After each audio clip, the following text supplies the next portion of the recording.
Bismillahirrahmanirrahim. Alhamdulillahirabbil alamin. Wassalatu wassalamu ala asyrofil mursalin. Makanya ketika kita berdoa di Fatihah, rumah tenang.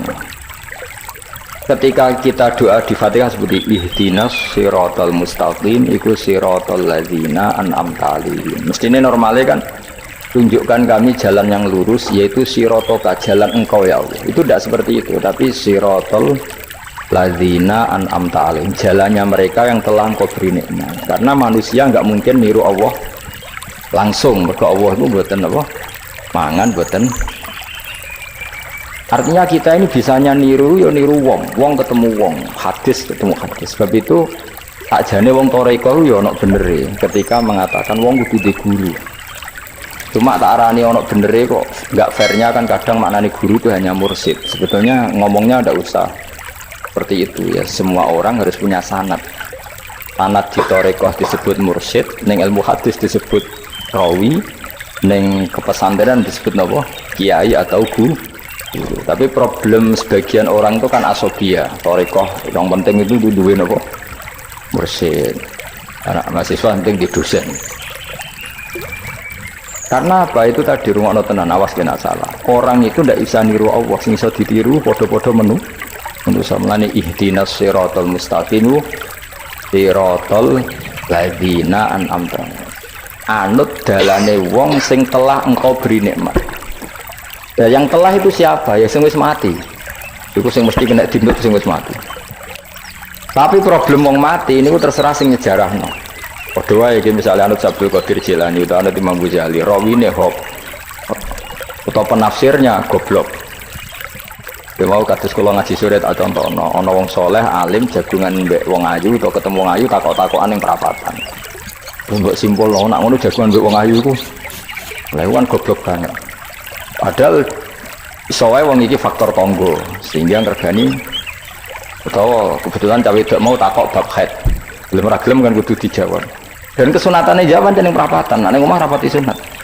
Tak jamin secara fikih. Semakin di depan umum semakin baik karena ketemu perempuan yang tidak mahram baik di depan umum maupun baik dhewean. Baik di depan umum. Baik kadang-kadang wong sing iso ngaji malah ngono kok ngarep wong akeh tok dhewean malah bahaya bocah kok. Wong ora tau ngaji repot.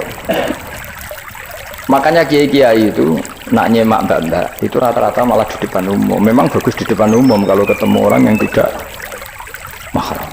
Mergo pikirane wong ora macam-macam. Pantangannya seperti Dewi Nabi layak luwana rojulun beberate. Tidak boleh orang persepen. Jadi kan nanti tonggo ayu. Nak jagungan ke depan umum. Bener macam-macam. Nak kono gelem loh. Mestinya orang gelem jagungan baca elek. Tapi kadang orang berpikir, ojo ngarepe wong akeh mari ditiru. Lah asal di depan orang banyak itu harame rapatin nemen koyok dewe. Tapi kan tetap nak disimpulno itu boleh repot. Baleni malih ya dados dalane Allah iku kudu niru wong, ora oleh langsung niru Allah. Mergo Allah iku mukhalafatul lawati, niru wong. Mulane wazkur Ismaila wal Yasa. Kanjeng Nabi sing kekasih Allah kon niru Nabi Ismail, Nabi Yasa, Nabi Daud. Maksudnya niru wong. Kali Ismail di prestasi mengorbankan dirinya untuk abahnya. Iku ngewangi bangun apa? Ka'bah dan siap disembelih. Nabi Yasa di prestasi seperti ini, Nabi Dzulkifli punya prestasi seperti ini. Yaitu dawuh pangeran kena eling aku, iku eling hamba-hambaku sing saleh. Mergo eling Allah langsung itu tidak bisa karena ada problem apa?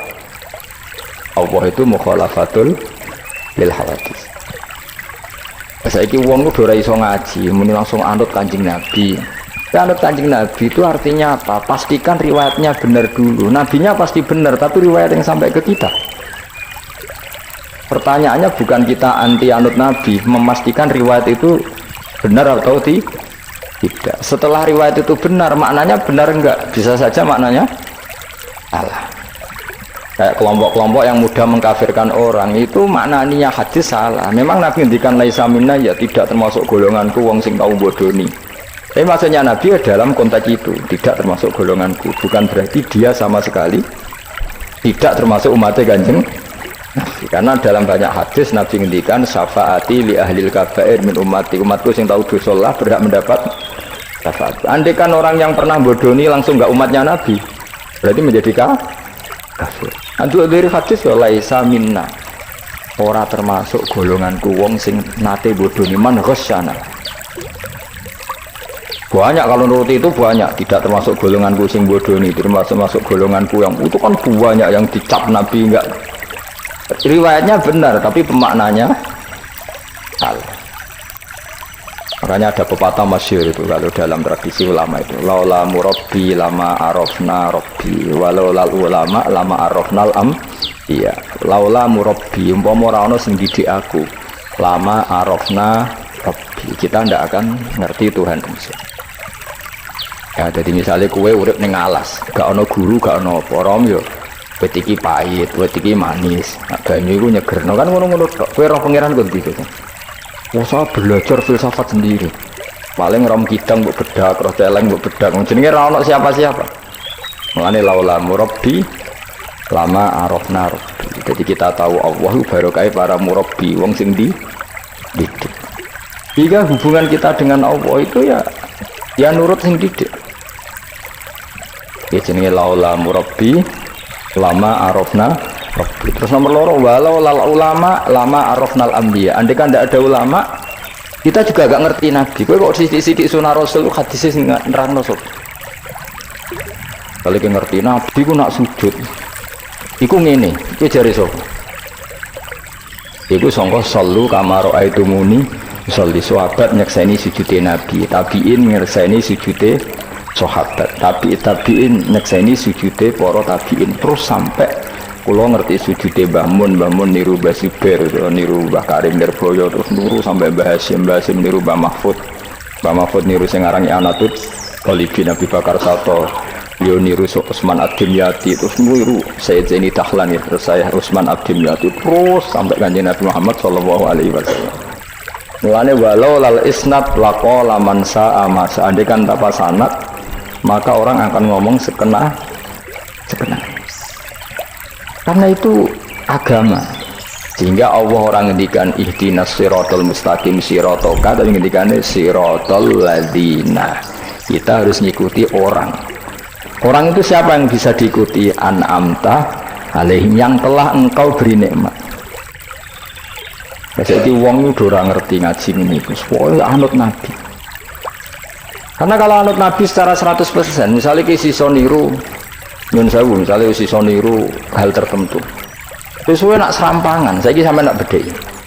Kowe saiki misalnya sisa niru Nabi salat qobliyah, terus qobliyah niru Nabi, cingkrange wis anut Nabi. Terus misalnya, terus dia wis niru Nabi. Nanti kalau agama itu tidak ada riwayat, Nabi urip di Mekah Madinah, kenapa kamu tidak urip di Mekah Madinah? Misalnya pertanyaannya seperti itu. Maka yang ini terus panjang. Nah, memperdebatkan seperti ini itu tidak ada dulu lama. Mulai dulu nggak ada memperdebatkan seperti ini. Karena ulama lah yang tahu cara pandang usul fikih ini. Nabi ketika tempat di Madinah itu jenenge waqi'atu ainin, satu fakta. Sementara Nabi nak nasrul Islam itu misi. Ulang lagi ya, Nabi tempat di Madinah namanya waqi'atu ainin, satu fakta. Tapi Nabi nasrul Islam, menyebarkan Islam itu satu misi, satu himmah, satu cita-cita. Sehingga kalau ulama ditanya, kamu hidup di Madinah tapi nggak bisa menyebarkan Islam, dengan hidup di Uni Soviet tapi menyebarkan Islam, milih mana? Sehingga Sayyidina Ali karramallahu wajhah itu milih pindah ke Najaf, ke Irak. Karena beliau menganggap Madinah sudah cukup aman Islamnya, aman peradabannya. Beliau ingin menyebarkan Islam di bawah mana? Kufah, itu tenggene Najaf. Nah, tapi nggak bisa kamu katakan, Sayyidina Ali gak niru Nabi. Nabi urip di Madinah kok dia pindah budi Irak. Tapi karena pertanyaannya bisa dibalik, nak tetap neng Madinah, orang Jawa nguyai segoro tahsilul hasil. Karena mendakwai sesuatu yang sudah jalan. Tapi kalau ke Irak menyebarkan agama. Waktu galing ini, nak kue neng Papua, aku nggak masjid sebagai pendiri. Tapi nak kue neng kota, ngurmat masjid itu untuk opah. Milih nanti. Cara gue golek ridane pangeran. Nah, misalnya, Jadi ulama usul fikih yang tahu duduk perkaranya. Ya sudah, kita harus mengikuti ulama. Karena dia yang tahu, beliau-beliau ini yang tahu cara pandang. Mulane laulal ulama lama arafnal. Dulu ketika era murni itu orang sedekah itu biasa, mesti diterima. Hadiah ya biasa mesti diterima. Tapi ketika era Umar bin Abdul Aziz, beliau jadi khalifah, dulu seperti itu namanya sedekah, sekarang suap. Semenjak itu ada aturan baru, kalau orang sedang jabat kok dikasih hadiah orang berperkara itu nggak boleh, karena potensinya dulu nggak kebayang ada suap itu, karena orang kalau ngasih ya ikhlas, bahkan diterima itu sudah senengnya bukan. Nah, saya tidak salam tempel sidik ngatur kiai mulai dolim. Jaluk aneh orang aneh, orang sekedar undang pengajian, jaluk swargo. Amit-amit tenan. Justru itu mari ras swargo, wong salam tempel ngono kok jaluk aneh kok. Jadi saya ulang lagi ya, eling-eling makalah ulama, laula murabbi lama arafna rabbi, walau ulama lama arafnal anbiya. Karena kita butuh sanad. Kalau kamu tanpa sanad, maka bayangkan Islam itu sesuai yang kamu bayangkan tadi. Jadi misalnya kita bayangkan Nabi itu figur yang begini-begini, padahal kadang Nabi itu figur yang secara ilmu soleh itu malah kadang nggak iso nalar. Sing iso nalar itu ilmu yang riwayat. Misalnya gini, Nabi itu punya sisi unik. Kalau dahar itu di depan umum, kadang sampai di luar di depan umum. Terus kalau memperlihatkan sebagai manusia itu ya diperlihatkan. Kenapa? Karena Nabi jadi Nabi itu setelah Nabi Isa. Nabi Isa karena begitu sempurna malah kecelakaan dianggap pangeran. Sehingga Nabi itu kalau dahar itu di depan umum. Terus Nabi istrinya banyak. Karena untuk mempertegas bahwa Nabi itu tidak Tuhan. Karena ciri utama Tuhan itu tidak beristri, tidak beranak, tidak makan, tidak minum. Ketika mana cara bahasa modern itu Nabi justru bikin kontra dengan Tuhan supaya kelihatan tidak sebagai Tuhan. Nak loro yo bangga, nak dahar yo bangga, nak ngombe yo bangga. Justru itu bagus, itu di ranah ilmu. Tapi nak di ranah rasa, kan seneng di panutan sing terkenalir atau mangannya. Terkenalir atau ngombe kan kesannya kan luwe keren, tapi secara ilmu itu tidak bagus karena nanti ada potensi kecelakaan dianggap Tuhan. Itu contoh-contoh kecil. Jadi itu ilmu. Loh, yang tahu itu ya tak ulang lagi ulama. Justru Nabi ketika sakit, ketika dipanah ya luka, ketika diantemi wong kafir ya berdarah-darah, itu bagus. Orang nggak perlu memitoskan Nabi itu orang yang misalnya nak dipanah rata tegas, dibacok rapopo. Iku gak Nabi pendekar, jadi paham. Jadi tapi itu secara ilmu, dan sahabat nggak pernah kecewa misalnya nyon sewu Nabi dipanah kok popo ya kecewa, ya seneng aja. Karena mereka diajari Nabi, aku itu gak pangeran. Tidak, ini saya cerita. Jadi andai kan agama itu tidak berdasar sanad, tidak berdasar ilmu, maka orang akan menghayalkan agama dengan pikirannya sendiri. Itu kan seperti orang idolakan Gajah Mada, wah Gajah Mada terlalu sempurna sampai musno, jadi gak ada kuburan nih, baliknya neng langit, soalnya itu dintilah musno terus macam-macam. Nah bayangkan kalau agama disepertikan itu, betapa bahayanya. Makanya agama itu butuh apa? Sanad. Karena sanad ini yang menjaga konstitusi apa? Agama. Makanya eling-elingin apa? Laulal ulama lama arafnal anbiya, walau la murabbi lama arafna rabbi. Kita tidak pernah tahu Tuhan gitu. Nah maka guru ini posisinya kuat sekali. Saking kuatnya posisi guru, ya guru yang seperti ini. Sampai ada pepatah tadi, man ta'alama bila syai'in fasehu setan. Orang belajar tanpa guru berarti gurunya itu setan. Karena ekstrimnya tadi, ekstrimnya guru, ekstrim orang tanpa guru itu. Nah kemudian terus mulai ada dominasi. Orang toreko hanya nganggap itu mursyid, mahasiswa hanya nganggap itu dosen misalnya. Terus di tradisi ilmu itu guru. Sebenarnya itu tidak itu semua, yaitu bagian dari itu, tapi tidak itu semua. Yang penting itu ada sanad. Jika cara pandang itu tadi, Nabi di Medina itu waqi'atu ainin, satu fakta sosial. Meskipun dengan segala fadhailul Madinah, tetap itu satu fakta sosial. Itu hanya Rasulullah terbanyak hidup di Kufah.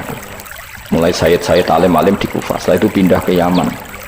Apakah pindah ke Yaman itu berarti meninggalkan tempat gaya Rasulullah? Tidak seperti itu. Tapi ciri utama Nabi itu dakwah dan nasrul ilm. Dan yang butuh zaman itu Yaman ya ke Yaman, yang butuh itu ke Indonesia ya ke Indonesia. Nah, andai kan sunnah Rasul dimaknai secara sepihak, kudu urip ning Madinah. Berarti orang Islam sekali gak ning Madinah gak dianggap sunnah. Wah, kan terus panjang jadinya. Makanya terus ada ilmu, yaitu namanya usul fikih. Usul fikih itu yang ngatur itu semua, yang bisa menganalisis. Caranya gampang saja. Zaman Nabi Sugeng itu sudah nyuruh Sayyidina Ali ke Yaman, disuruh dakwah ke Yaman. Beberapa sahabat disuruh ke daerah-daerah terpencil. Artinya apa? Andai kan yang ditempati Nabi Madinah itu jadi sentral, harus orang di Madinah, Nabi tidak akan menyuruh orang keluar dari. Tapi nyatanya mereka disuruh keluar demi kepentingan dakwah. Berarti keluar dari Madinah itu bukan meninggalkan sunnah Rasul. Akhirnya terus jadi ilmu. Akhirnya terus dibedakan mana waqi'atu ainin, mana yang misi. Tentu didahulukan apa, misi atau himmah. Jadi itu harus ada ilmunya, memang seperti itu. Misalnya termasuk yang paling terkenal saya contohkan berkali-kali, Nabi itu kalau sedekah ya pakai tamar, kalau uang ya pakai dinar. Tapi ilmu kita tahu maknanya itu adalah alat tukar. Hingga di Indonesia kita sedekah pakai rupiah. Kalau Nabi pakai tamar, kita ganti beras karena maknanya kut, makanan pokok. Oh kok pepeh niru Nabi. Lagi niru Nabi saiki berarti sedekah rupiah, gak niru Nabi. Nabi nggak pernah sedekah pakai rupiah, tapi pakai apa? Dinar. Nah itu terus ada ilmunya. Yaitu disebut ada ilmu waqi'atu ainin. Kebetulan Nabi orang Mekah, maka sedekahnya pakai dinar. Di era itu orang Mekah seringnya dahar kurma. Terus itu semua dimaknani kod sama alat tukar, apa? Kod sama alat tukar. Sekarang alat tukar rupiah ya berarti sedekahnya rupiah. Kalau zakatnya dulu makanan pokok di Mekah, ya kita zakat pakai makanan pokok di Indonesia, maknanya beras. Itu ya ulama lagi yang tahu, itu ulama. Lan eling-eling ihdinas siratal mustaqim, siratal ladzina, jalannya mereka yang telah engkau beri nikmat. Karena kalau langsung anut Allah atau apa? Karena Kanjeng Nabi misalnya itu sanatnya gimana coba? Misalnya sholat madhep Ka'bah, itu ya sudah kita anut Nabi, sholat itu madhep Ka'bah. Tapi zaman Nabi teng Medina itu luas masjid Medina itu sudah lebih dari luasnya Ka'bah. Geleng-geleng. Dina ana wong fanatik Ka'bah itu, fanatik presisi Ka'bah itu rapati ngaji. Zaman Nabi Sugeng itu luas masjid itu sudah lebih luas ketimbang Ka'bah. Ka'bah itu hanya 18 kali 16 meter. Saya rungokno 16 sampai 18 meter diameternya itu. Berarti kalau ingin kenceng Ka'bah, semua masjid harus luas maksimal itu 18 meter. Karena kalau masjid itu 50 meter, berarti ujung yang sana sama sana itu sudah tidak center Ka'bah. Kalau ingin center harus bentuk U. Iya kan? Kalau Ka'bah itu 18 meter, kalau ingin kenceng Ka'bah berarti masjid semua harus berapa luasnya? 18 meter. Nanti kalau 50 meter yang ujung sana sama ujung sana, bodoh Utopia, bodoh. Tapi zaman Nabi Sugeng itu masjid di Medina itu sudah lebih luas ketimbang diameter.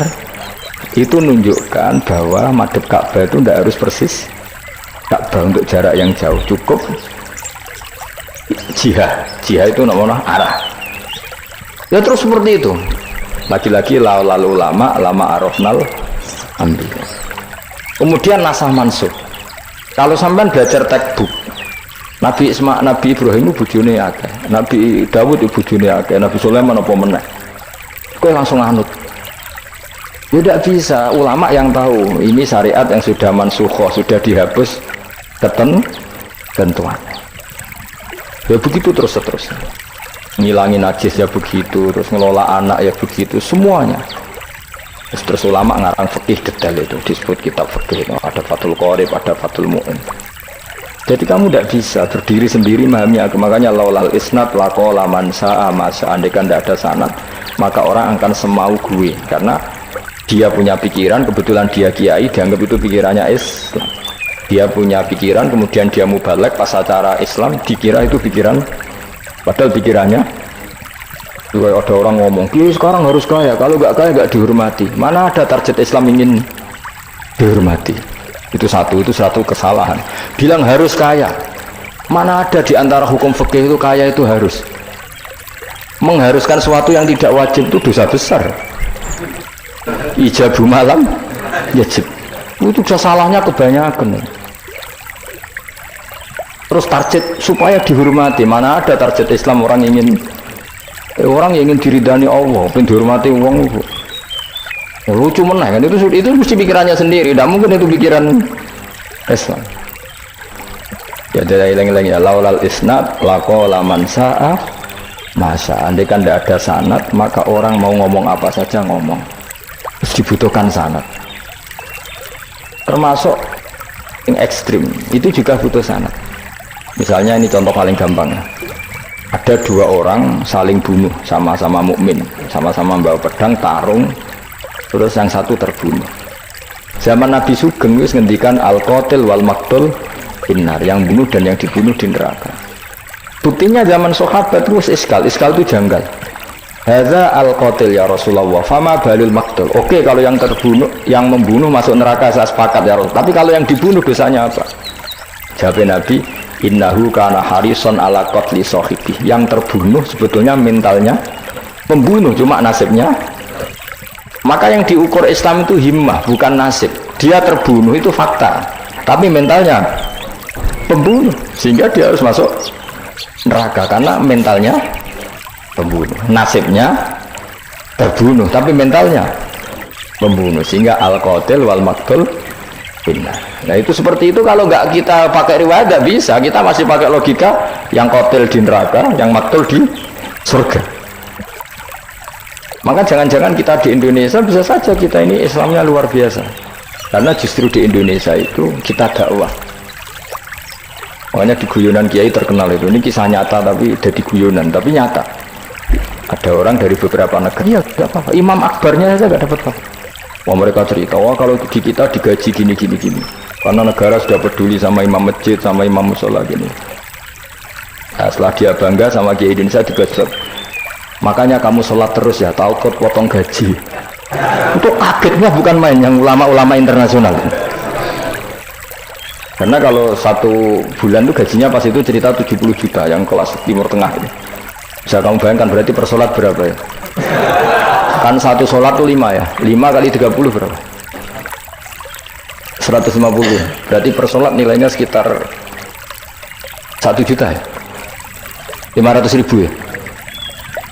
Berarti kalau nggak sholat 2 kali potong 1 juta. Oh, kagetnya bukan main ketika digojlok ulama Indonesia. Makanya kamu sholat terus ya, takut potong. Satunya Indonesia khair, Indonesia bagus kan ya, mergo rausawa rausan apa? Rasa gaji. Meskipun ya mutang-mutung bolak-balik. Nah ini cerita, ya itu guyonan, tapi itu masuk akal. Jadi kita ini jangan, kadang-kadang kita ini merindukan Indonesia kayak negara-negara di sana yang imam masjid diapresiasi oleh negara, muadzin diapresiasi, itu oke. Mungkin pada sisi negaranya bagus karena ngurus orang-orang soleh. Di sisi orang solehnya yang masalah karena mengganggu ikhlas. Jadi kayak wong kiai disuani wong ayu kan. Wong ayu ini delok kiai jari ibadah, kiai ini sing masalah nak mendelok terus. Jadi jari delok wong alim kan ibadah, sing masalah sing wah repot tuh. Ya kayak tadi, negara berbuat baik sama kiai, misalnya kiai digaji gini, negaranya baik karena ngurmat kiai, tapi kiai tergantung gaji ini yang mulai masalah. Itu yang tahu ulama, lagi-lagi ulama. Makanya saya itu sama ulama itu hormatnya, masya Allah. Saya itu dulu Mbah Mun itu tidak pati suka sama apa-apa di manajemen. Termasuk saya dulu pernah tanya, kenapa beliau kurang suka misalnya yatim piatu dititipkan di satu manajemen. Jawabnya Mbah Mun itu lucu. Aku kepengen wong anut hukumnya pangeran, misalnya yatim ya kewajibannya yang keluarga.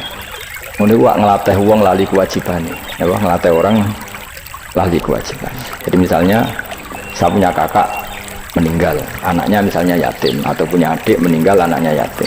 Agama ini kan punya aturan, kewajiban pertama pada ibunya, pada pamannya, pada keluarga dekatnya. Tapi lalu era modern itu tentu yang bikin yayasan yatim piatu itu bagus karena niatnya menampung yatim piatu. Oke, itu bagus, niat yang bagus. Problemnya di keluarga yatim tadi.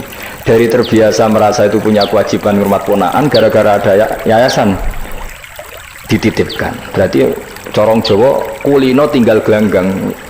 Tapi tetap hukumnya Allah yang wajib siapa? Pak D, Pak lainnya. Tapi ketika ada yayasan dititipkan. Makanya kadang ada kebaikan itu bagus di yang bikin karena niatnya baik, tapi tidak bagus untuk yang kita.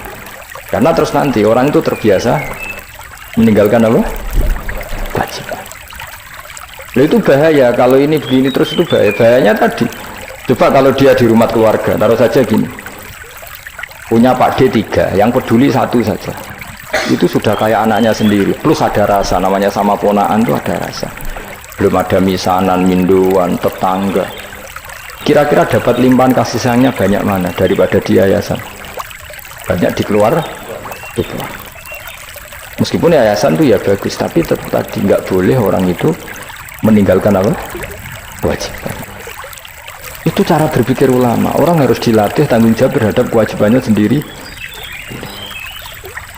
Makanya tadi ya, jadi pepatahnya itu. Tapi tetap yayasan itu baik. Tapi problemnya tadi, terus wong kulino tinggal gelanggang joro Jawa. Profesi yo gitu. Misalnya ben pinter di pondok no. Sebetulnya al-madrasatul ula itu ibu. Anak mbok pondok no sekira tanggung jawab. Sebetulnya pelajaran pertama dari anak adalah perilaku orang enak pondok no pasrah kiai. Mun kiai kalau pasrah bongko anak kalau dedek wong soleh. Piye karepe sing di anak itu sapa? Percontohan anak itu pertama orang tua. Tapi saiki nah kiai ini apa yang gaya lembaga pendidikan dan orang bisa belajar. Wong tuane sing kuwaco. Terus ora tanggung. Makanya lucu kan akhirnya kiai itu saat didik santri seneng akhirat mulai diwari kedunyan menembak wong tuane. Dan mulai kambuh. Mondok apik neh kok mulai karena tadi ya saya ulang lagi ya, jadi Allah itu layak kulu walayanamu walayasrob. Allah itu nggak tidur, nggak makan, nggak minum, sehingga nggak bisa ditiru. Yang bisa ditiru itu sesama manusia. Lane waskur Ismaila wal yasa wadal kifal nabu ihdinas siratal mustaqim siratal ladzina an'amta alaihim. Maka ketika kita nanti masuk surga itu faulaika ma'al ladzina an'ama Allahu alaihim minan nabiyina wasiddiqina wasyuhada'i wassalihin wa hasuna ulaika rafiqa. Jadi nggak bisa kamu soleh sendiri, itu nggak bisa. Karena kalau soleh sendiri pasti dipimpin khayal, itu tak jamin pasti dipimpin apa? Khayal. Hingga harus ada sanad. Makanya laulal isnad laqala man sa'a ma sa'a. Andai kan tidak ada sanad, maka orang mau ngomong apa saja diomongkan. Makanya kita butuh apa? Butuh sanad. Kalau terusakan ya. Terus nanti Rabbus samawati wa ma min ilahin illallahul wahidul qahhar. Rabbus samawati. Pangeran iku sing mengerani pira-pira langit wal ardi lan bumi, wa malan perkara benahuma antarane samawat lan ardh. Al azizu turdat sing menangan, al ghalibu sing menangan ala amri. Ing atase urusane Allah. Al ghafaru kang akeh nyepurane li auliyaihi maring pira-pira kekasih Allah. Kul ngucap sira Muhammad lagu maring para kafir Mekah zaman iku huwa nabaun azim. Huwa utawi iki iku nabaun azim. Huwa utawi ikilah Quran misalnya. Huwa utawi ikilah Quran iku nabaun cerita azimun kang gedhe. Antum kang utawi sira kabeh andusan ing Quran iku muriduna iku mengo kabeh. Ail Quran iki sete Quran lan kang ambat tukang cerita ingsun kum ing sira kabeh iklan lagi. Wajib tulan teko ingsun kum ing sira kabeh. Fihi napa fihi? Wajib tukum fihi. Wajib tulan nekan ingsun kum sira kabeh ing dalam Quran bima lan perkara la ya'lamu. La ya'lamu kang ora den pinawuri apa ma ila biwahyin. Wa wa qauluhu ma kana liyamin ilmin bil malil ala iku nabaun azim, cerita yang besar. Maka orang iku liya kedhe ingsun min ilmin saking pengetahuan bil malil ala kelawan percakapane malaikat papan atas dari malaikat itu yahtasimu nalikane berdebat sapa ngake fisani Adam ing dalam masalah Nabi Adam hina qala wa ta'ala ini ja'ilun fil ardi khalifah in huwa ora ana te kabeh iku in iyuha ilayya maka nal yamin ilmin bil malaila ala yahtasimun iyuha ma yuha tegese ora den wahyu ana ilayya maring ingsun apa illa annama kecuali sak temne ingsun ani sak temne ingsun nazirun iku wong sing ngekeki peringatan mudinun kang jelas oleh ngekeki peringatan bayinul ingdar tegese banget oleh ngekeki peringatan waskuran iling asira iskola nalikane dawa sapa rabbuka pangeran sira lil malaikati maring malaikat inni khaliqum basyaram mintin ini sak temne ingsun khaliqun dat sing gawe ingsun gawe basyaran ing manusa mintine sang roma wa utawi basar iku adamu adam faida sawaituhu mongko nalikane wis nyempurnano ingsun hu ing adam atmam tu tegese nyempurnano ingsun hu ing adam wa nafakhtu lan yub ingsun ajra itu tegese melakono ingsun fi ing dalam adam min ruhi sanging roh gawean ingsun wa namanani sanad kula min ruhi sanging roh gawean ingsun ora bermakna min ruhi sanging roh ingsun berarti adam ditiup ruhi Allah terus di adam ada ruhi Allah mungkin dari setengah Nasrani mungkin dari Roh Kudus ini jadi mana repot jadi namanya ini sangat aku soalnya min ruhi sanging roh yang digawe ingsun di rodok bulat mana pas orang mungkin jadi sopo Adam itu khayan jadi urip nah wa idhofatur roh utai ngidhofano lafat roh ilaihi maring min ruhi ku tasrifun mau ngekei penghormatan di Adam maring Adam lagi-lagi ini malaikat itu di apa malaikat itu kan yo dua pikiran terus iblis yo di pikiran sing podo-podo pikiran itu ya rontok bener iblis pikirannya loh tapi nurutnya bener malaikat jadi umpama agama anut pikiran ya bener iblis cara berpikir iblis itu Adam itu sangka lemah aku sangka api berarti keren aku cara pikirannya malaikat itu serah mikir bombolyondi dikongkon yo mana jadi agama ini sanat agama ini seorang lagi nopo sanat tak jane cara tauhid itu keberatan aku ada istilah betuwah itu keberatan betuwah maknanya omahe Allah itu takok Allah manggon wirdi ning Ka'bah jadi kita harus ngikuti ulama dikatakan betuwah itu nama penghormatan sesuatu itu mulia maka disebut betuwah bukan berarti Allah nempat di situ maka Allah tidak butuh nopo tempat jadi itu kan jelimet mang lagi-lagi yang tahu itu ulama masjid ya dikatakan betuwa dan misalnya iki masjidnya pangeran malah nambah mana nih lucu masjidnya pangeran jadi iki tempat sujudnya pangeran nah, kacau ya tapi berhubung rafa alhamdulillah mudah-mudahan iki masjidnya pangeran jajal mana nih bahasa Arab iki masjidnya pangeran makna nih terjemah iki tempat kacau baru kayak bodoh dora roh naiku kacau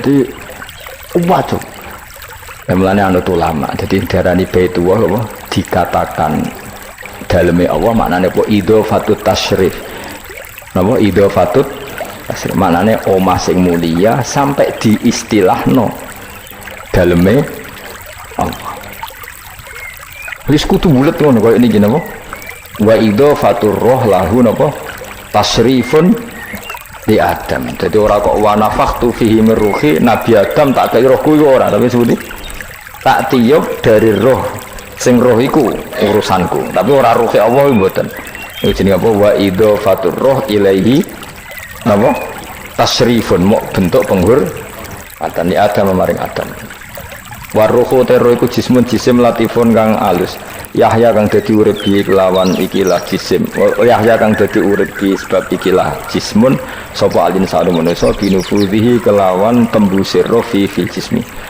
maka umum kok napa njungkel sira kabeh lahu maring Adam sajidina hali sujud kabeh sujud tahiyatin kan sujud penghormatan keyakinan Imam Suyuti itu bil inhinai mau kelawan diluk Imam Suyuti ya rada unik jadi pikiran Imam Suyuti itu tapi itu tidak disepakati ahli tafsir ketika Adam diciptakan itu ayo sujud hanya diluk gini jadi tidak sampai sujud kayak sholat itu pikiran Imam Suyuti karena Imam Suyuti itu masih meyakini sujud yang kayak sholat itu mukhtasun lillah hanya untuk Allah Itu pikiran Imam Sinten. Itu makanya beliau menafsirkan sujud itu hanya diluk. Tapi nak cara Senawi Banten umumnya ulama mengatakan ya nak malaikat itu sampai sujud kayak sholat. Tapi bukan niat sujud ke Adam, tapi karena itu perintah Allah. Jadi hakikatnya sujud kepada perintahnya Allah, bukan ke makhluk yang bernama Adam. Artinya gini, pentingnya ulama ngendikan gini, tidak akan pernah ada syariat makhluk disuruh sujud ke makhluk. Lagi-lagi pentingnya ulama. Jadi tidak bisa, misalnya kamu berdasar cerita Nabi Adam, oh kalau gitu saya boleh sujud ke Nabi Muhammad, saya boleh sujud ke guru, tidak bisa. Selamanya tetap tidak bisa. Karena ketika malaikat sujud ke akadnya, mereka hanya sujud terhadap perintahnya Allah Subhanahu wa Ta'ala, bukan sujud ke makhluk. Karena sujud ke makhluk sampai kapanpun tidak pernah sah atau tidak pernah boleh. Jadi pilihannya dua. Nak dari Imam Suyuti sujudnya hanya apa? Diluk, kayak diluk pas apa? Kayak orang-orang Cina itu, pokoknya diluk gini. Kedua, atau memang kayak sujud pas sholat, tapi bukan niat sujud ke Adam sebagai makhluk, tapi sujud karena itu perintahnya Allah Subhanahu wa Ta'ala. Jadi hakikatnya sujud kepada Allah. Makanya kalau dalam ngaji-ngaji ulama itu agama ini dari awal unik. Allah melarang sujud kepada batu, tapi kita sholat itu madhep Ka'bah. Kemudian juga ada batu. Makanya kita harus menanamkan bahwa semua sujud itu lillahi ta'ala. Ya soal ada arah, ya penting arah. Nggak mau arah madhep segoro kidul, repot. Jadi arah itu mau dipakai kesepakatan untuk menunjukkan kalau kita muslim, arahnya sujud itu ke Ka'bah. Tapi tetap sujud kita hanya lillahi ta'alanya karena Allah. Saya ulang lagi ya, jadi itu pentingnya ulama. Hanya ada dua versi. Satu, malaikat tidak sujud kayak sholat, tapi hanya diluk. Ini cara Imam Suyuti napa sujud tahiyatin bil inhina napa bil inhina. Tapi kalau banyak ulama mengatakan ya sujud betul, tapi tidak niat sujud ke Adam, tapi tunduk kepada perintahnya Allah Subhanahu wa Ta'ala. Pas saja tamu kau sujud sapa malaikat kulluhum sakabehane malaikat ajmauna halis kabehane kabeh. Fihi ku tetap ing dalam dawuh kulluhum ajmaun takkidani utawa taukid loro yaiku kulluhum dan ajmaun illa iblis kecuali iblis. Wa ta iblis ku abul jinni ku abul jin karena ana sapa iblis ku benal malaikat antarane para malaikat. Istakbara sombong sapa iblis wa kana lan ana sapa iblis minal kafirina setengah sange wong sing kafir kabeh fi ilmillahi taala ing dalem ilmune Allah taala. Kala dawuh sapa wa taala ya iblis wa iblis ma manaka mau te apa iku mana ngalang-alangi apa maka ing sira antas juta ento sujud sira lima maring perkara kholatu kang gawe ingsun biadaya kelawan tangan loro ingsun manane kelawan kekuasaan ingsun. Maknane ya jaya di maknane nah ulama. Mergo nak maknane tangan kok repot nah. Berarti Allah duwe tangan. Terus dirubah memang Suyuti diciptakan dengan tangan saya sendiri. Maknane apa? Tawalli itu tegese nguasani ingsun khalqahu ing gawe Adam. Jadi Adam tak bikin sendiri. Maknane wis pokoke ngono. Jadi biadaya itu istilah penghormatan. Bukan hakikatnya Allah bikinnya pakai tangannya. Wa utawi iki ku tasrifun iku bentuk penghormatan di Adam maring Adam. Fa inna kula makhlukin mongko sak temene hakikate kabeh makhluk ya tawala nguasai sapa Allah khalqahu ing gawe kula makhluk. Astakbarta am kunta minal alin. Astakbarta ana ta sombong sira al ana ing dalem saiki ane sujudi sing istifhamu taubihin. Am kunta ana ta sira minal alin setengah sangge wong sing sombong-sombong kabeh.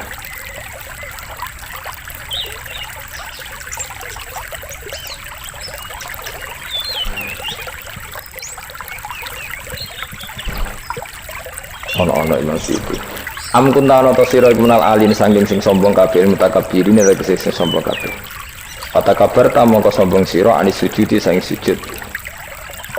Asli kaunika krana anane sira iku minhum setengah sangking wong sing kumo luhur. Kala ngucap sapa iblis ana khairu minhu. Ana uta ingsun khairun wa apik minhu tinimbang Adam. Kula niku karena lebih keren timbang Adam. Kholak ta damel panjenengan ingsun minarin saking materi api. Wa kholak ta lan damel panjenengan ing Adam mintinin saking materi napa? Lemah. Kala dawuh sapa Inten kola dawuh sapa Allah. Fakhrus mongko metu sira minha saking swarga minal jannati swarga wakila minas samawati sing pira-pira langit. Jadi sebetulnya mulai dulu itu ya ada khilaf. Fakhrus minha itu dari surga atau wakila minas samawat. Fa innaka manulis Ya debat itu orang penggawean. Surga zaman Adam itu sama enggak dengan surga yang nanti untuk kita di surga? Wah, ya sama. Kalau sama sekarang di mana? Mau seribet, wong nganggur-nganggur seribet. Wong fis warga ora mesti kok geger perkara kok. Mas parah. Jadi Yahudi takok anu niku takok anu kok. Ini Nabi nanti takok Yahudi Muhammad. Nak langit bumi itu ben hancur pas kiamat. Terus manusia sing mati mulai Adam sementara ditakok endi. Jadi nak takok ngono mirip so. Mirip Yahudi. Nak mirip Sugair apa? Nak mirip ngamure. Jadi agama ini selalu disoal pakai akal. Jadi agama tanpa akal ya iso berdiri, tapi kalau terlalu bawa akal itu ya repot. Ya makanya tadi itu pentingnya riwayat. Seorang lagi pentingnya apa? Riwayat. Makanya coro Imam Malik itu nggak suka sama agama di logika itu nggak suka, karena nanti orang yang punya logika terus merasa lebih punya otoritas terhadap apa agama. Itu sesuai dengan agama itu angel oleh nerangno sampean agama itu. Sampai saya kita bedai, Nabi Adam diusir kondi swarga, terus wargane Nabi Adam saiki didakoni. Mergo swarga itu luasnya sak langit bumi. Lah anak iku saiki didakoni wong. Swarga lebih luas ketimbang langit. Kan nggak mungkin sesuatu yang luas diletakkan di yang sempit. Akhirnya Mu'tazilah gak percaya anane swarga zaman Nabi Adam. Jadi swarga sing cipta Adam itu tidak sama dengan surga yang nanti arduhas samawati wal ardu. Dari ahli sunnah yo sono, lan ning di Israel pokoke ono. Ya itu kan sama-sama, nah, terus diterusno wong debat. Ya sudah guys. Nah, cara aku wis mlebu sik kok gampang nerangno nek wis bar roh. Secara teori kan gitu, ora roh kok nerangno sak usih. Ya sudah, sebenarnya di swarga wae lagi apa? Lagi nerangno. Pas aku nerangno kowe ra ning swarga ya ora ketemu. Wis ngono anak nang cangkem elek ngono wis rasaku ben nerangno kowe ra ning kono ya wis akhire gak. Apa cocokan sampean? Aku tak nerangno swarga lah kok. Sing kono ben nerangno neraka. Koroe neraka. Agama itu unik. Ya karena tadi apa ya? Dari awal agama ini di kaum yakilun, tapi akal yang berlebihan itu ya mengganggu agama. Ya sudah, makanya saya ulang lagi itu riwayat ya. Sebagian ini apa? Riwayat. Inna hadzal ilma dinun fanzuru amman ta'khuduna dinakum. Agama ini ilmu. Kemudian kamu harus dari sanad yang benar. Ya, dari sanad yang apa? Dari sanad yang benar. Ya sudah seperti itu. Mana itu kalau setuju model kayak sholat sunat safar tidak harus madhep kiblat terus. Jadi agama ini sudah unik. Misalnya gini, sholat fardu kan wajib madhep kiblat, tapi ada sholat yang nggak usah madhep kiblat, yaitu sunat safar. Misalnya orang di pesawat gini. Karena guling-gulingan, nah, hakikatnya kiblat itu tidak fokus kita namun Allah Subhanahu wa Ta'ala. Jadi memang agama, tapi lagi-lagi itu butuh riwayat. Seorang lagi butuh riwayat. Kalau nggak pakai riwayat terus kayak Abu Nawas kabeh. Karena tadi Amerika, saya ulang lagi Amerika, itu kalau dibor pas New York itu kena Ka'bah. Lalu logikanya kalau arahnya pas itu kan bebas arah. Berarti orang Amerika oleh sholat bebas. Tidak bisa seperti itu ya, tetap anut konsensus ulama sana atau tradisi sana, kiblat itu ngambil arah mana? Karena dia pas. Ya bumi yang ada arah itu secara akal kan hanya rubuk 1/4. Makanya kalau kamu belajar falak itu ada rubuk. Lainnya itu sudah tidak ada arah. Misalnya bumi bulat bola, yang sama atas dikatakan sama-sama di atas. Ya kadarnya hanya 1/4. Lainnya itu sudah dikatakan samping. Makanya seperti Denmark itu ada daerah yang siang itu sampai 3 bulan, entah berapa sekian puluh tahun. Ada yang lebih lama siangnya. Sampai 18 jam kalau di Eropa kadang puasa itu sampai 18 jam. Ada yang selalu nggak kena matahari kayak kutub utara, kutub selatan. Nah makanya kalau misalnya sholat itu ngikuti apa? Kalau ngikuti matahari orang kutub sholatnya hanya maghrib, isya, subuh. Gak wajib poso atau wono rino misalnya. Ya tidak bisa seperti itu. Jadi kalau nuruti logika kan terus berdebat terus. Tapi kalau nuruti rasa sebagai hamba, Orang kutub butuh sujud sama Allah, orang kutub butuh loyal sama Allah dengan memperlakukan puasa. Ya sudah, akhirnya kita harus puasa. Nah, lalu kalau ukurannya matahari, mereka tidak punya matahari. Memangnya puasa itu penyebabnya wujudnya matahari apa penyebabnya loyalitas sama Allah Subhanahu wa taala? Loyalitas. Kalau penyebabnya matahari ya berarti kalau nggak ada matahari nggak usah apa? Nggak usah seperti itu cara berpikir. Makanya ngikuti ulama. Karena ulama yang tahu tradisinya Allah dan Rasul. Ya seorang lagi ulama yang tahu tradisinya Allah dan Rasul. Meskipun ya kadang saya enak ide ulama. Mereka ya kadang ya mau kalau bolak-balik ngomong.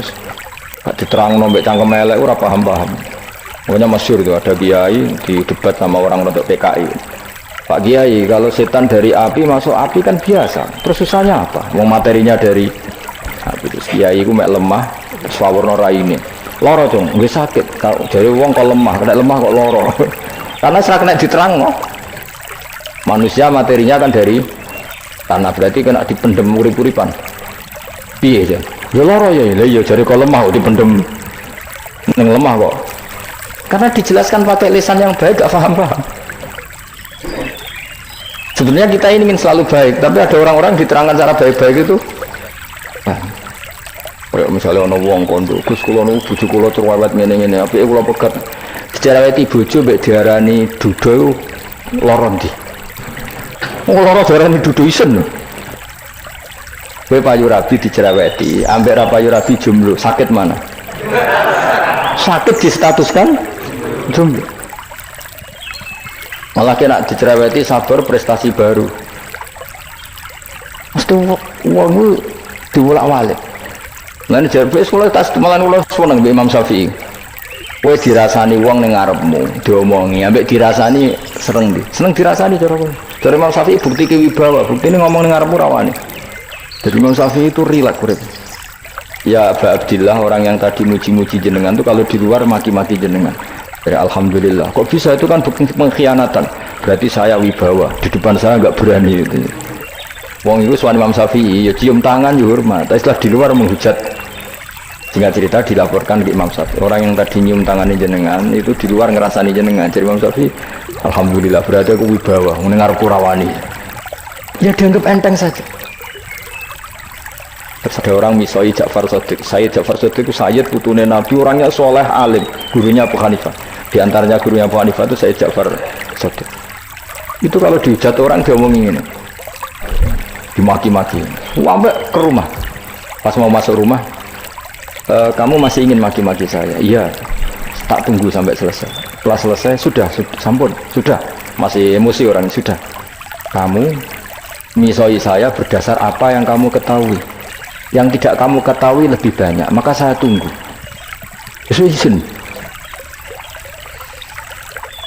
sampai terus ketika ditanya, kenapa engkau sabar ketika jenengan saya pisui? Orang ini akhirnya tobat, mencium tangannya, mencium lututnya. Jawab saya Ja'far Shadiq ini. Aturahu tu'sokurhan, aturahu yu'sokurhan. Orang nggak paham kalimat itu, tapi tak terangkan. Ben dadi wali. Kowe roh pangeran, ya tahu. Sing durakani pangeran tuh banyak enggak? Yang maksiati pangeran tuh banyak enggak? Banyak. Yang pangeran sing di langit bumi wae dimaksiati, apa meneh di rumah aku. Akhirnya terus, jadi orang-orang soleh itu cara berpikir itu di luar kapasitas kamu. Apa ya? Mereka itu hanya Allah, taunya itu hanya Allah. Aku kan enggak egois, harga diri. Wah, mana ada agama berdasar harga diri itu. Kalau dalam bahasa Arab disebut hamiyat al-jahiliyah, itu gengsi nama jahiliyah. Makanya ketika saya berkali-kali cerita itu, ada seorang ulama dipanggil tetangganya nom, setelah sampai situ sudah kembali, saya tidak butuh kamu. Setelah sampai rumah dipanggil lagi, sudah kembali lagi sampai 3 kali. Ulamanya tetap ceria, tetap nyaman. Ketika ditanya, kenapa engkau tetap nyaman? Wahai pemuda, kamu itu tetangga saya. Kata Allah dan Rasul, nak ku iman be Allah Rasul kon ngapi tangga. Kon ngundang aku teko. Ya seneng nuruti perintahnya. Ketika kamu nyuruh saya kembali, ya saya kembali. Memang itu keinginan kamu. Kowe tanggaku, aku kon nurut mbek tangga. Aku ora urusane mbek kowe. Aku mau nyaman mbek perintahe. Nangis pemuda tadi terus tobat. Kalau kamu kan warga diri orang kok dipimpong. Nah, ini gak bakat wali blas ya. Jadi orang dulu tuh nyaman. Karena yes pikirannya namun Allah Subhanahu wa ta'ala. Umar bin Abdul Aziz itu termasuk khalifah paling soleh setelah periode sahabat. Itu mau kapundhut itu sewantai ketika keluarganya menangis. Kenapa kamu menangisi saya? Ya karena engkau mau mati. Memangnya kalau mati mau kemana aja? Ila khairi mazhubin ilaih, ke zat terbaik. Terus aku mbok kon urip awar kowe gak jelas iso ngrumat aku ta ora. Anak Allah malah jelas. Saiki apik ndi urip nek wong ora jelas sampai sing jelas. Ya wis kapundhut. Kowe kan gak mati ku wedi. Dosane akeh. Lah mungkin nek urip terus ra dosa apa temen. Gaya tok sing. Dosa kula cek kathah Gus kok mati terus. Ya malah apik mati biar dosa meneh. Biasa wae nek apik mati biasa karena potensinya kamu urip suwi ku dosane apa taat meneh. Ya jawab. Potensi nih. Dosa meneh apa taat meneh? Apa ya dosa ya taat. Terus pas mati pas taat atau pas dosa? Ora usah ngono biasa ya. Ape mati ae matur pangeran Gusti nak saene mati nggih. Mati mawon nak saene urip nggih. Mawon wis semua anut jenengan wis. Zaman kula urip sing ngrumat jenengan nggih zaman mati sing ngelola nggih napa? Jenengan pun donya sing ngurusin jenengan. Kan sebenarnya kalau kita berpikir itu kan nyaman. Zaman kamu hidup yang mengendalikan jantung, paru-paru, oksigen juga Allah. Dan kamu nggak tahu caranya, tahu-tahu hidup. Tapi setelah mati dikubur kamu iskal. Lalu sistem pernafasan saya gimana setelah saya mati? Memangnya zaman yang dunia kowe roh. Oh karena ada oksigen. Nah, terus oksigen wujudnya karena apa? Kowe ya ora roh. Oksigen dari zat gini lah zat iku kok sapa ya ora roh. Mau gaya tok ngomong mau tetep akhirnya ora roh. Mana kadang kula gawok mbek wong goblok wis ora roh kabeh dari awal mau alam wis pokoke gak usah nerang. Nah, artinya gini, kalau zaman di dunia kamu tidak bisa mengelola diri kamu sendiri.